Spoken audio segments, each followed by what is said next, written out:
Does the prospect that all oral interferon-free regimens lend weight to the approach of stage-based stratified treatment versus that of offering treatment to all HCV patients?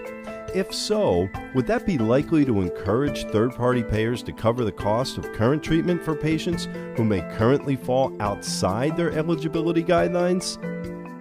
First of all, it's a very, very exciting time in hepatitis C. Remarkable advances in the treatment for hepatitis C already occurring, and with still more to come in the next few years. The prospect of all oral therapy is, I think, something that all physicians and patients who are involved with hepatitis C is looking forward to.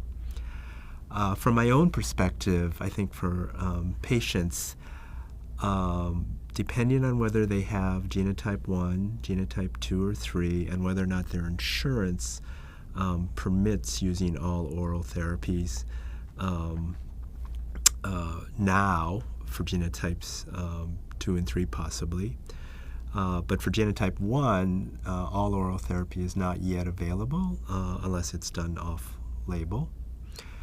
And then that relies on insurance approval.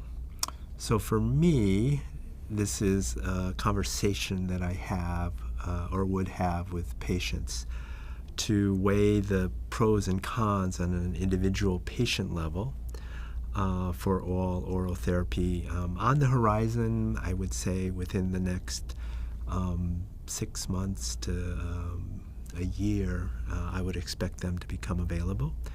And the primary question at that point will be cost and coverage by their insurer.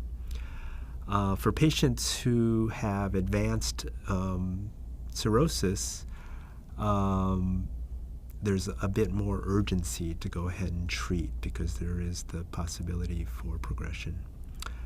For patients who have less advanced disease, there is the possibility to wait, and that's where the potential to assess their stage or stratify their stage comes into play.